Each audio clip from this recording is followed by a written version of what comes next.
ඔය මේ Jackson Anthony තමයි රංගපාන්නේ කළු කුමාරයාට මොනවා වෙලා හරි හොඳට රංගපානවා. ජැක්සන් කළු කුමාරයා වුණත් ඒ කෙල්ලට මාර ආදරය කියලා කියන අතාරින්න බෑ කියලා කියනවා. ඒ වුණාට ඊට වඩා අර කොල්ලගේ ආදරේ පවර්ෆුල් හින්දා මට මේක අතාරින්න උනා කියලා කියන්නේ.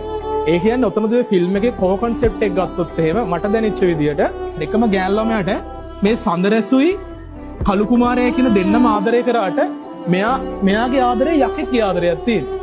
යකාගෙන් හම්බෙන ආදරේ ටොක්සික්.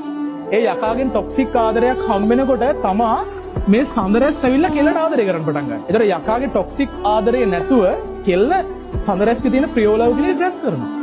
අර ඇත්ත ආදරය කියන එක සඳරැස්ගේ පිළිගන්නවා. ඒතකොට නිකම්ම අර යකාට අයින් වෙලා යන්න වෙනවා. ඒකයි කියන්නේ. ඒ කියන්නේ ඒක මම දකින්නේ අර කල්චරල් වලින් කළු කුමාරයාට වඩා ටොක්සික් සහ ටොක්සික් නැති රිලේෂන්ෂිප් දෙකක් අතර වෙනස තියෙනවා.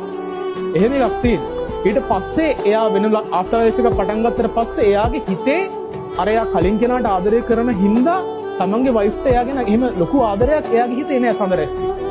ඒ හින්දා අහපව වයිෆ්ගේ හිතරත් මොකද වෙන්නේ?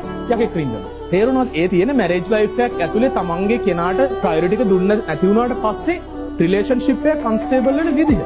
ඒකේ කොට් එක ඇත්ත. ආදරේ හිස්තැන් තිබ්බහම යක්කු රින්ගනවා තමයි. ඒක යක්කු කියලා කියන්නේ ඇත්තට මේ කළු මොකද? කළු යකා හරි මොකා හරි ගොපළු යකා හරි ඒ කියන්නේ යකා නෙවෙයි. ඒක යක්කු කියලා කියන්නේ ඔයාගේ එෆ් එකකට පිටින් එන ඕනම කෙනෙක්.